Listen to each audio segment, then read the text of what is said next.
Hi guys, it's Colette. Welcome back to my channel if you're a oldie, and welcome to my channel if you're new. This is just an update on the psychic development exercises which have started this year from autumn through winter again, which is the time I tend to do them. And if you're not interested in that, then this isn't the video for you. But if you would like to join in on the psychic development exercises online, please watch the video, and I'll explain how we do it in more depth.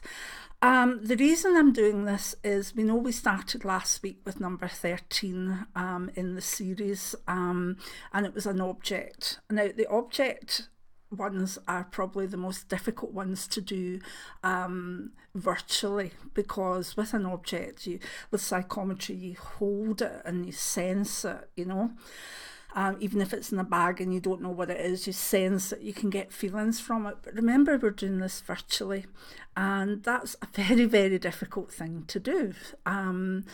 So out of all the different exercises, whether it's putting something in an envelope, or whether it's showing you an object or a photograph, or more things I've got coming up, getting the object in a package virtually is very difficult. However, I would expect quite a few of you to get bits of it. Like one of the last ones we did, there was a pair of glasses in the envelope, and some people got, it was like not concentric, side by side sort of circles, and others got the colour, or it was metallic. That's really good. That's excellent. So I expect maybe 1 in 100 to get it spot on damn right. And a lot of people, maybe another 25-30% to get bits of it. And then some with little bits of it, and others just not getting anything at all. And that's fine. They're development exercises. One of the reasons I do them all muddled up and mixed with different things thrown in is that you'll be good at some things and you'll not be good at others. That's a point made by Tina at Grimoire of a Modern Witch. She made that point in one of her videos. She is a good psychic, but when she tried the one that I put up, she wasn't very close at all, yet in person she's actually very good at this stuff. So she commented on that video and I understood it. So I am taking quite a bit of the blame for this, believe it or not, because I just put up here's the new development, have a wee look at it, gaze at it, write down what you get, and I'll put up what it is in a week's time. That's not disciplined, Colette, and that's not who you need for your psychic development exercises, and I do apologise for that, because anyone that's been to my development classes, whether it's been psychic development, shamanic development, tarot, magic, I've run a lot of development classes and circles in my 25 years of doing this professionally, and they'll know that I'm very disciplined. Before you even get a chance to do anything, there has to be a sense of a prayer to settle you and maybe make your surroundings kind of conducive. I mean, if you've got a meditation room that is continually smudged or looked at, or you've got a working circle up that is always up and it's always somewhere you can go, then that's fine. But most of the time we have to sit and almost make our space sacred for whatever we do. And that comes with a bit of prayer, asking your guides to help, a sense of maybe smudging the place, burning incense. And then there's the aspect of meditation to get you into your best psychic awareness that you can. Now that's really important. Some of these, it's too easy to say, like just using clairvoyance or the third eye. Yeah, I would encourage you to open up your third eye as best you can, but some people will get what these are through hearing it, or through a spirit telling them it, or just intuitively understanding it or just knowing it. So it's not just a case of clairvoyance. When we're doing basically online virtual psychometry or telepathy or whatever, you should focus on opening up all your psychic senses to the best of the ability. And then, once you've got that done, so that would be a prayer, then a meditation, then opening up of the chakras or the psyches. Then and only then can you sit with that exercise, whatever it may be, and do it with any degree of optimization. Now, if you are the most amazing psychic in the world, you could just open up and go, oh, that was that. But we're not. Do you know what I mean? In every one of my working days as a clairvoyant, and all my clients knew this, but I took at least an hour to an hour and a half to wait to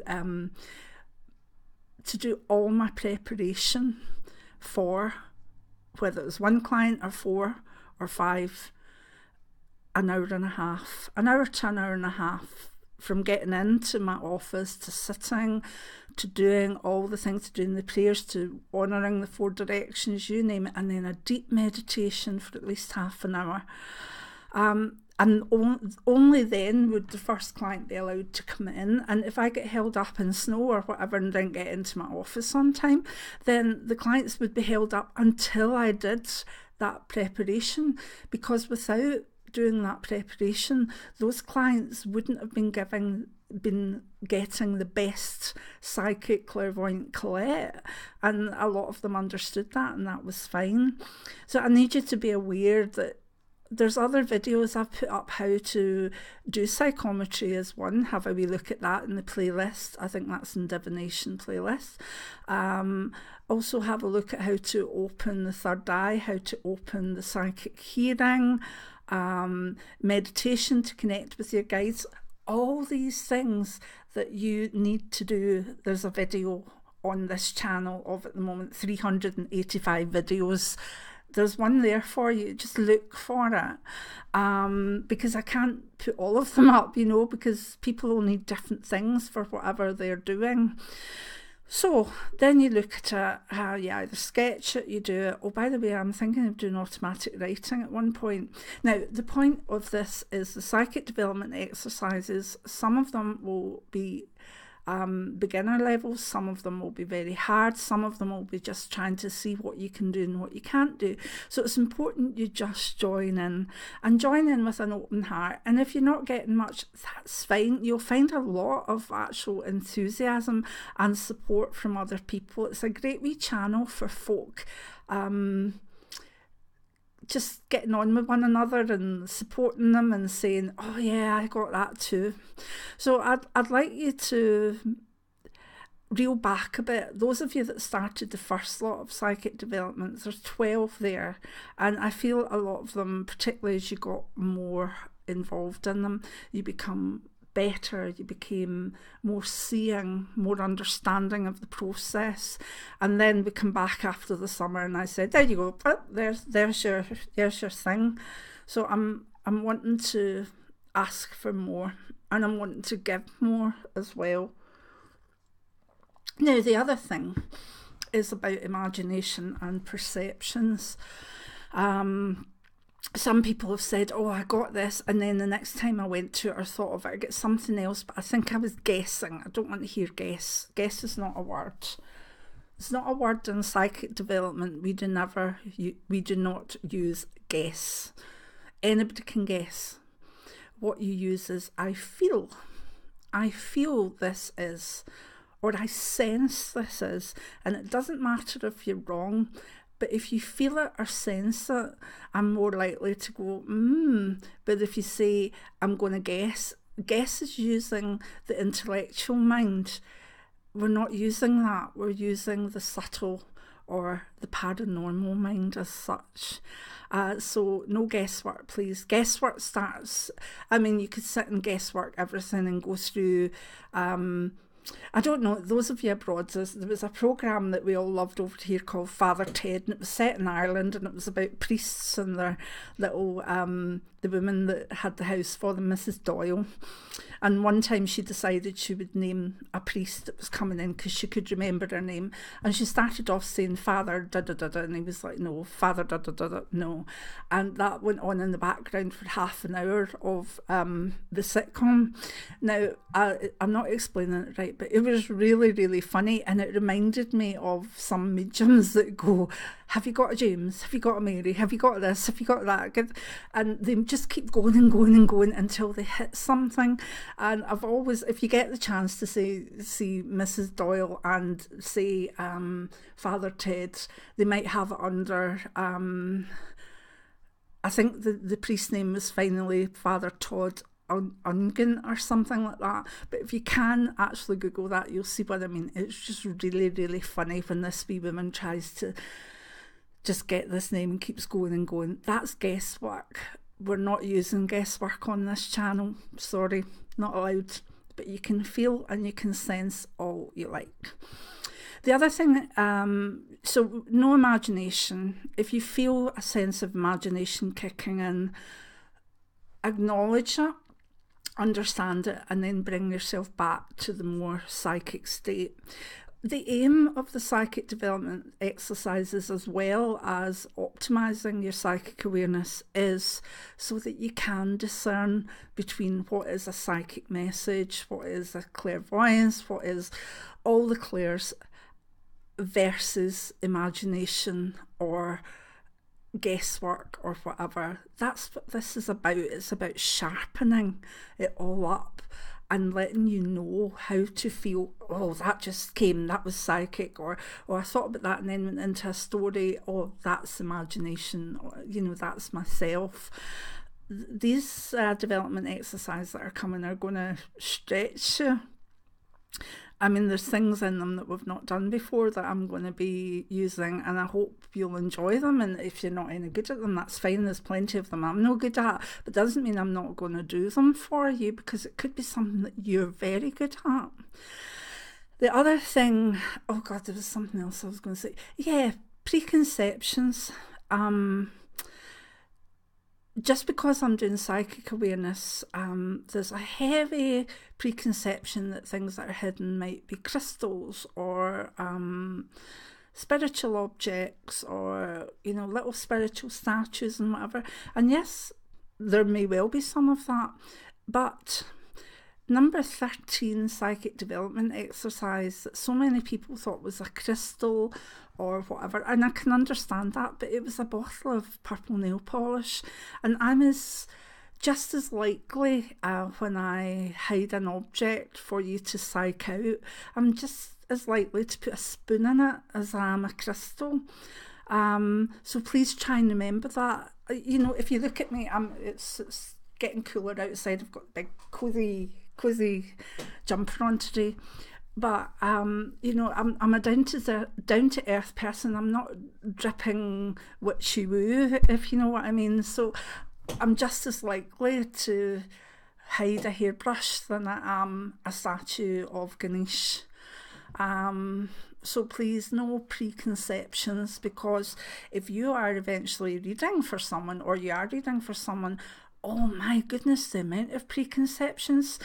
I've had people come into me that have been multimillionaires and they've looked as though they were homeless sleepers, to be honest.